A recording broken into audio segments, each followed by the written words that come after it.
Come on. Come on, you can come. Hi guys, karibuni tena kwenye Malezi Bora. This is Mom Story of the Day with me Juliet. And today niko na dem moja ako na story kali sana sana sana. And najua mumemuona kwa screen. And she's also a motivational speaker and also a mom, and leo ako hapa kushare na sisi story yake. And by the way ukimuona huambiwa ati ametoka kudeliver. Hutaamini. So much welcome na karibuni to have fun kwenye Malezi Bora. Sasa mami, poa sana. How have you been? I've been good. Yes. Karibu sana kwa set. Asante. Good to have you. Thank you for the warm welcome. Umeniambia umetoka kudeliver like 4 months ago. And unakaa hivi. I think I've even added more weight. Nimeongeza weight sana. Yeah. Ulifanya nini like okay. I'm curious kwa sababu personally by the time 4 months inafika you're big. nilikuwa mkubwa kabisa. So I'm surprised kusikia 4 months na uko hivi. Hebu tuambie siri ni nini? Hakuna siri. Actually nime-add weight because initially my initial weight before pregnancy was 58. During pregnancy nikafika 80. After delivery, by the time I was leaving the hospital, nilikuwa na weigh 78. So sijai kuwa na hiyo interest. I need to weigh myself after that. So I don't know why people tell me I look like I'm not a mom, like I'm like a new mom. Because me naona nikani nimeongeza weight. Because of course some of my clothes that I used to wear don't fit me anymore. So clearly hapo ina show nimeongeza weight. And mtu akikwambia like uko hivi na baby yako 4 months, by then ni boy ama ni girl? It's a girl. Wow, congrats. Yes, a beautiful baby girl. Yes, congrats so much. And unasikiaje mtu akikwambia like uko hivi 4 months, huna weight, umesema it makes you feel like unajikondemn ni kama am I really a mom? How does that make you feel? Okay, not really condemning myself, but it feels good, you know, for someone to tell you, "Hey, hata ukai ni kama umetoka kuzaa, kwani umefanya nini?" I'm like, "Hey, you can't say I've added," you know, but I mean, I thank God for pregnancy because it's actually reshaped my entire physical body. Imeniongeza ile shape. Wow. Yeah. And if I may ask, tuseme ile time yenye ulijua uko expectant, you know baby is coming, it's gonna be 9 months, hujui what will happen, hujui ni boy ama ni girl. Did you by the way do a scan? Interestingly, I didn't know I was expectant. Yes, I got to know I was expectant when I was 2 months. It was going to 3. Yeah, so I don't know kama ni juu nilikuwa na a bit of like a small body, so I really didn't know. So I got to know I was expectant, as I've told you, nikiwa almost 3 months. When I was almost 2.5, 3 months.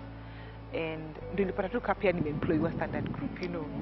So I had the thought of, wow, how do I start telling my boss, nini? But I'm so grateful that I have the best employer. I really have the best employer. I have the best boss. They're managing editor Ellen Manjuri, such a good boss. I mean, she worked with me throughout this journey of pregnancy. She was so welcoming when I told her I'm expectant. She was so happy, like my own mom, you know. So yeah, after 2.5 months, that's when I got to know that I was pregnant. Did my scan when I was 7 months, almost 8. Yeah, I was not in a hurry. But then I need to know the sex of the baby. What the Lord will give me is what I will say thank you for, you know. So I know najua kuna watu wengine wanga, oh, I want a baby girl, wengine I want a baby boy, but for me it was what God was. Sikufanya scan, I don't know. Nilikuwa tu na ile mind, whatever comes, you know, it's a baby, I want a baby, so whatever comes, I'm ready for, you know, I'm ready. So I also didn't go for izoma scan and all that, and I was prepared, by the way, for whatever gift Mungu atanipatia. Anyway, finally we decided to do a scan because now it reached a point where, and I got to understand the importance of a scan. Because you know, kuna tu tufanya scan for the sake of doing a scan, like I need to know, is it a boy, is it a girl, am I carrying twins, or I'm not carrying twins, is it triplets, you know. And so for me it was more of, let's do the scan so that we can have a communication with the baby, you know, that bonding session with the baby, which is very important. So I would advise any woman out there, like, just go do a scan, not just, of course, for getting to know the sex of the baby, but also for that bonding session.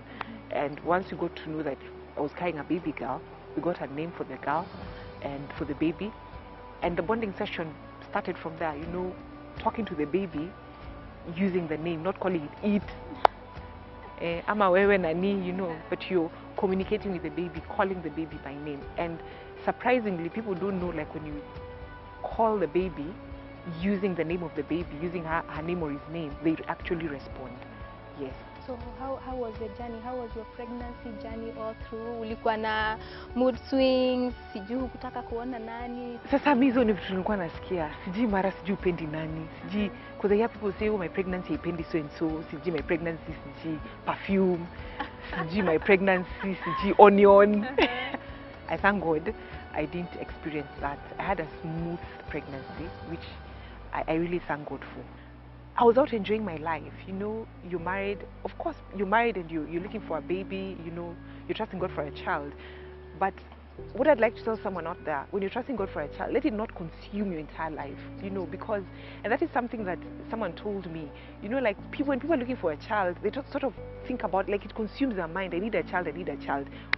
Seriously, you live your life. So I lived my life, I was enjoying my life, coming to work, having a ball, you know. So by the time I was realizing I was pregnant, I was almost 3 months. So I was just like, oh wow, so I'm pregnant. So life continues, yeah.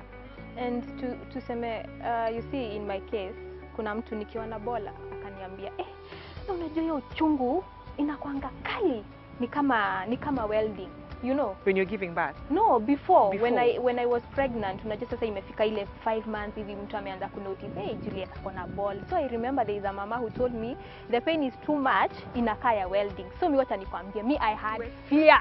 I had fear. Yani mpaka sikuwa nataka, yani ile excitement ya kupata mtoi tena ikakuja ikanipotea.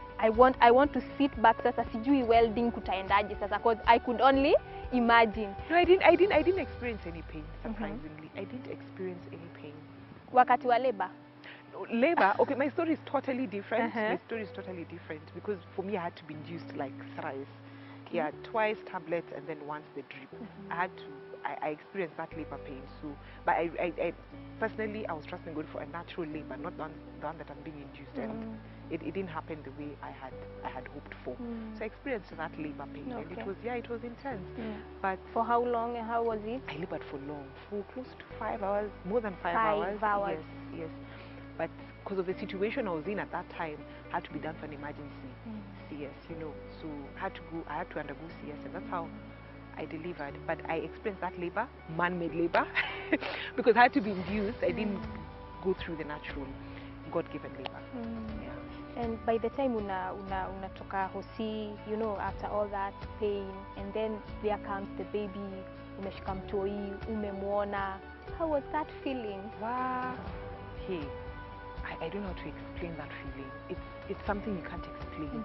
There's a certain joy that you have. You really can't explain, because you know there's that joy of there's a human in my body, like I'm carrying a human being, like a human being is growing inside my womb. It's a joy. But then when you see that baby, certain different joy. It totally changes your life. Like you really can't explain it. So, I mean, after CS, when they brought the baby, because immediately they removed the baby, they had to bring the baby to me, and she was crying. Then I just called her by name, and she just stopped and she looked at me. Wow. And for me, I really don't know how I can explain that, Juliet. It's a joy that you can't really explain. But it was so joyful. The first week, I couldn't believe I'm a mom. I couldn't believe this baby. I used to look at my baby, I'm like, oh, I'm a mom, you know. I remember at some point I was telling my cousin and my mom, when they came to the hospital, I'm like, oh, imagine I can't believe I'm still a mother. Wow. Yeah, because your whole world changes. It totally changes your world, your life, how you look at things, how you carry out yourself. It totally, like your world evolves around this baby. Yes. And it also gives you a kind of a responsibility that changes your thinking. You start thinking like you're in a different world, which is good. And someone will ask, maybe kama umekuwa na shida yoyote, maybe sasa after umetoka na, by the way, ulikaa hosi for how long? I had to stay at the hospital for a week because my story is totally different. Okay. And because, you know, for me, my labor started when I was in studio. By the way. So because the baby came a bit earlier than expected. So when I was taken to the hospital, Brenda, hii part ya studio nataka kusikia. I want to hear that part. What happened? Ulikuwa unaenda kusoma news ama director alibaki akiwa stranded, kutaendaje? No, that's not what happened. And you know, actually that point, let me just say now before I continue, I was so heartbroken to read what some bloggers wrote, you know, on you know, they wrote about me and my pregnancy. And I was like, that is because I used to hear people talk about, you know, internet bullying. I didn't know it would actually, you know, happen to me. And it really happened at a time when I didn't expect it, a time when I was going through a lot with my pregnancy in terms of my labor when it started. But to answer your question, actually my labor started when I was in studio. And it started when I was at 36.5 weeks, because it was just 3 weeks for me to deliver, you know. And no one knew, you know, first of all, I thought it was the Brixton hikes that women get, you know, the false labor. And it comes like for seconds and it goes and all that. But this one stayed for more. And I remember even one of the guests that was hosting that morning asked, uko poa? Are you okay? I'm like, yeah, I'm so okay, you know. I can imagine. Yeah, I'm like, I'm so okay. In fact, this is the last show I'm doing because I'm supposed to start my maternity leave. That was actually the last show I was going to do. Then I start my maternity leave. And as we were continuing, I kept on hearing, getting the labor pains. I ignored. And no one knew, not even the director, not even the viewer at home, not even the guest. It was just me. It was just me and God. No one knew about it. So when we were going for a short commercial break, for me to get to host the next guest, that's the time now when we took the bumper for the short break and everything. I just told my director, by the way, you know what, Jacob? I think I'm experiencing labor. I can't go back on air. So he couldn't get me clearly. I'm like, so he was like, we're coming back to him, like, Jacob, I cannot continue. I can't. And that's how, you know, I thank God for Standard Group. Very responsive to matters, women, pregnancy, and all that.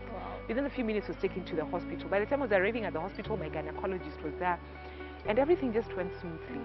Yeah. So no one knew, the viewers didn't know, like, I was in labor. They only got to know about it when people took, and until I'm still wondering who told people about my situation. Yeah. And what happened? Segment iliendelea ama? The segment had to continue. You know, the show had to continue. And at that time, I do News Center that starts from 9 to 11. But that time I was sitting in for my colleague Mike Gitonga, who's on leave. So I had to sit in for him. And I mean, the segment had to continue, and Stevens Mwendo had to come in, you know, and sit in, because the next segment was it was a simple, slow segment, fun segment, entertainment, which anyone can do, you know, because I'd already handled the most difficult, important segments about newspaper review, politics, and all that. Wow. Yeah. Wow. This is so nice. I'm liking everything. So get it from me, and I wish everyone can get it now. What you read on the internet, that's not the real story. Get the real story from me. That is what happened. Yeah, because so many things are written. I gave birth on air. Like, did I give birth on how? Tumesikia tumesikia, that's a very clear clarification from Brenda herself. And by the way, mnasikianga labor inaweza come anywhere. So, and by the grace of God, we all pull through. Unaona? I did pull through it safely. Yeah, I did pull through it safely, and I don't know. It can happen to any woman, anytime, anywhere. Yeah. The only thing we need to do is we ought to be our brother's keepers, you know, and that's what the standard group did. Yeah. Like that day, everything came to a standstill because we're helping a colleague, you know. Yeah, and Yeah. also having a good, you know, a good support system whereby everyone around you is concerned about your well-being and all that. Even my Wow. boss, I mean, she was really worried. My managing editor, she was really worried. When she heard I went to the hospital, she was like, what happened, you know? Because she's someone who believes in supporting women, and especially pregnant women, you know, giving you flexible working hours and everything. So this caught everyone by surprise. Yeah, because the baby came earlier than expected. Pengine alikuwa anataka, wacha nikuje saa hizi, munione. And vile sasa umeenda home, tell us your experience. How has the bonding been? Uko na mtoi pale, breastfeeding, and you know all those fears. Mtoto utapata maziwa ya kutosha, utajua the best latching method, ndio mtoto asikubap and all those things. Hebu tuambie experience imekuaje for the 3 months that you've been with baby? For those months, let me just date it back very quickly to my experience at the hospital. And for me, you know, I thought breastfeeding was automatic. Like, umezaa mtoto, unaanza ku breastfeed. So, you know, when I was taken to my room at the hospital, I was there. Then the next morning when I woke up, the first thing I asked for, I had to say, my baby, I need to breastfeed, you know, because I just needed that bonding session. I needed to know how that experience is. Shock on me, breastfeeding is not a walk in the park. It's not something that automatically happens. True. And so I'm there, nimeka mtoto, pap, we need to breastfeed. And the baby could not breastfeed. And I got frustrated and I was like, okay, what is not happening, you know? Yeah. And the hospital that I was in was at Nairobi Hospital, and those nurses were really helpful. They were there to help me, to show me this is how you breastfeed, you know. And I'd already put the baby on the right position of holding the baby. Yeah. And they were like, you know what? I think there's a problem here. There's something wrong with, I don't know that you should say this on, you know, while you're talking, but allow me to say for the sake of all women out there. Yeah. They're like, you know, because when you're pregnant, and this is something that they don't tell women mostly, like there's a way you're supposed to ensure that your nipples are, so that when your baby, they've opened up. And you know, that's something I didn't do. I wasn't told, I didn't do it. So it was very hard for the baby to latch. And I remember it was a struggle. I remember at some point, my own gynecologist and the pediatrician had to spend the better part of the night with me just to teach me how to breastfeed. And anytime I talk about this, I would say kudos to my gynecologist, Philomena, you know, who really told me how to breastfeed. And at some point, I told my husband, you know what, why am I struggling? I have a breast pump.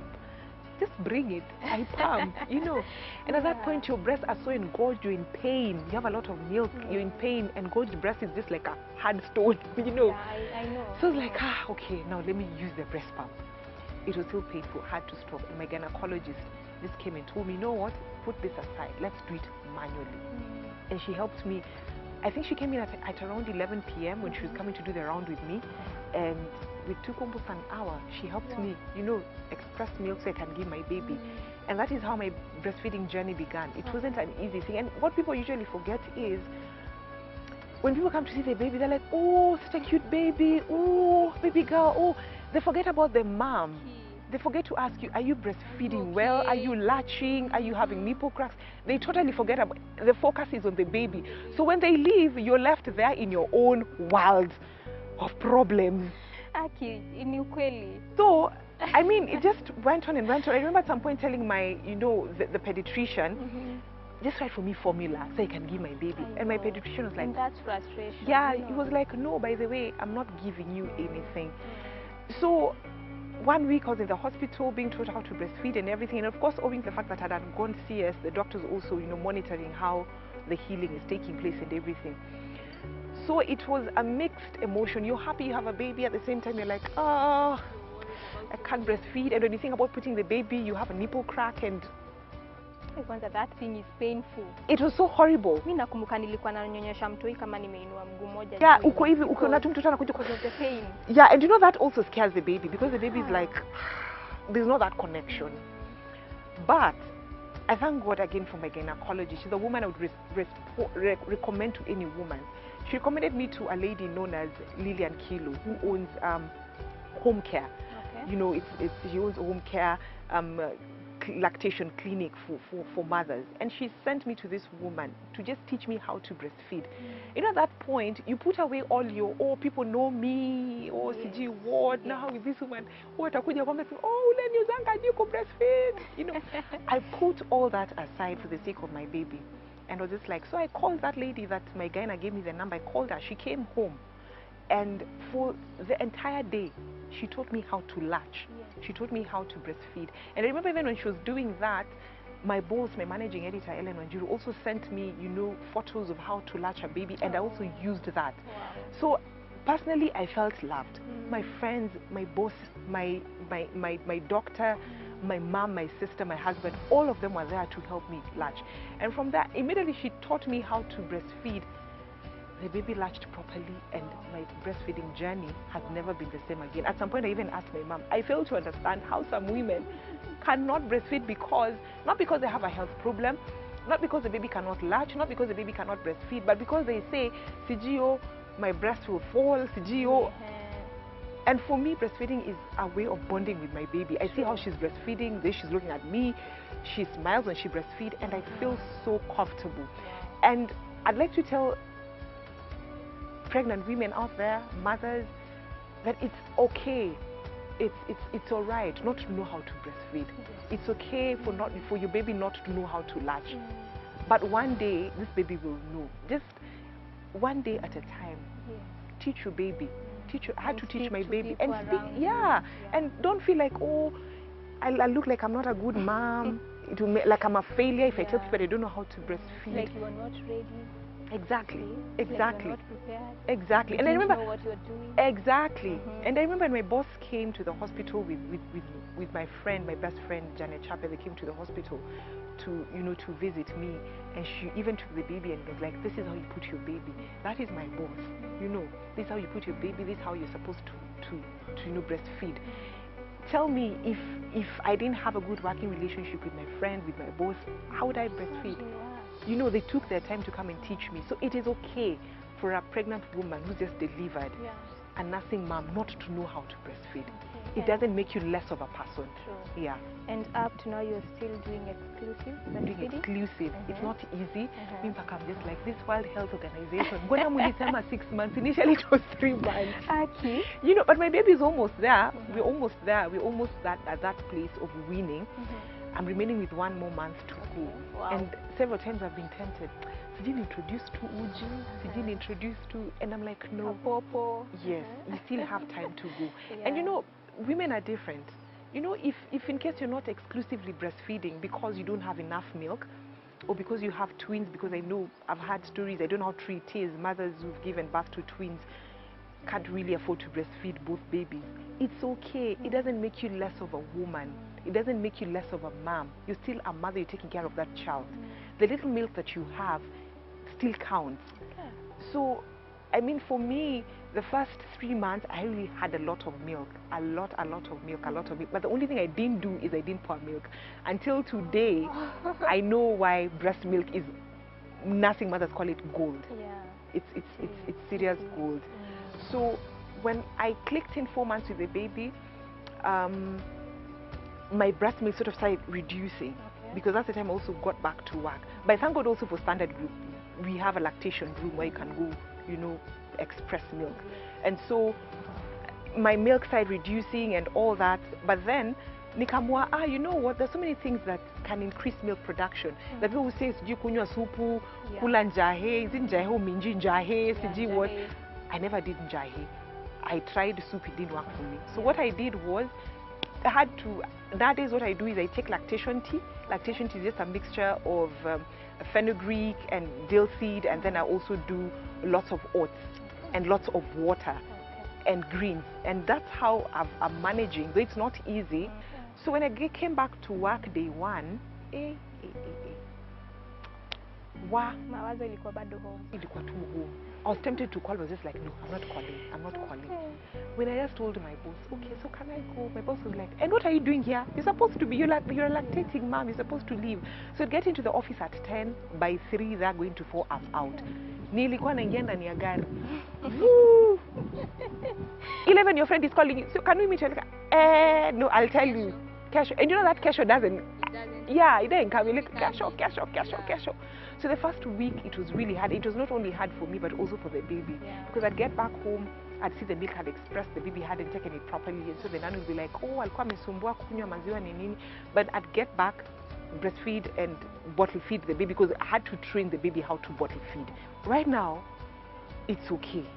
It's okay. At least I can come to work, not worrying so much. Oh, CG, what? Is the baby okay? Is the baby not okay? Is the baby crying? Is the baby not crying? In a position to balance work and... I'm in a position to balance work and the baby, because my working hours are very flexible. So even when I have my own side hustles, like the motivation of speaking to young people and all that, I have to ensure that I've sorted out my own baby. Wow. And it doesn't deter me also from having my fun moments with my friends. True. Or even going for dinner dates. You know, it doesn't deter me. And that's something that mothers forget. Wow. Like, because your whole world is just the baby. You forget about yourself, you know. And sorry to say this, kuna ingine ujisahau mpaka even mavazi. You know, uko tu, oh, sijui nyumba inakaje, mimi na breastfeed. Live your life, because this baby will grow na atakuacha. True. Ataoa ama oleke na aende. True. You know, so just live your life. So it hasn't deterred me from enjoying my own life. You know, I have time with my friends, to go for lunch dates, to go for dinner dates, to go for movie dates. I go to my mom, just sitting there. Yeah. Wow, thank you so much. Thank you so much. Maybe you can share with fellow moms your last words, a word of encouragement, so that they will be part of you. We can share this journey together. I really don't know what to tell them, but I think I'd just be repeating myself. Basically, one, if you're pregnant, one, if you're trusting God for a child, enjoy your life. Mtoto atakuja. Si wewe ndo unapatiana mtoto. God is the one who gives children. What if God said, ufai kuwa na mtoi? Will you kill yourself? You won't. Enjoy your life. Mtoto atakuja. Na mtoto akikuja, enjoy that season of pregnancy. Block your mind. Enjoy your journey. And in fact, there's really a joke that I usually say. Kama pregnancy yako imefanya uwezi penda harufu sijui ya nani, sijui perfume ya nani, sijui harufu ya chakula, mbona isikufanye usipende harufu ya pesa? Because you know, money also has ile harufu ya karatasi ile you can't stand. Someone is like, mbona isikufanye usipende harufu ya pesa? Enjoy your life. Dress your pregnancy. Wow. You know, kuna second hand clothes. You don't have to go to the shop. Let's not live this life of, oh, mama mwenye ako na mimba ukaa tu, mama mwenye ako na mimba hulala tu. Thank you so much. Thank you so much for sharing with us. Hata mi nimefurahia, and it's good to hear your journey, and we wish you all the best. We are happy for you. Thank you so much. Thank you so much, guys, for watching. That has been Malezi Bora with me, your host, Juliet. Until next time, it's bye-bye. Keep your conversation going on our social media, KTN Malezi Bora. Bye-bye.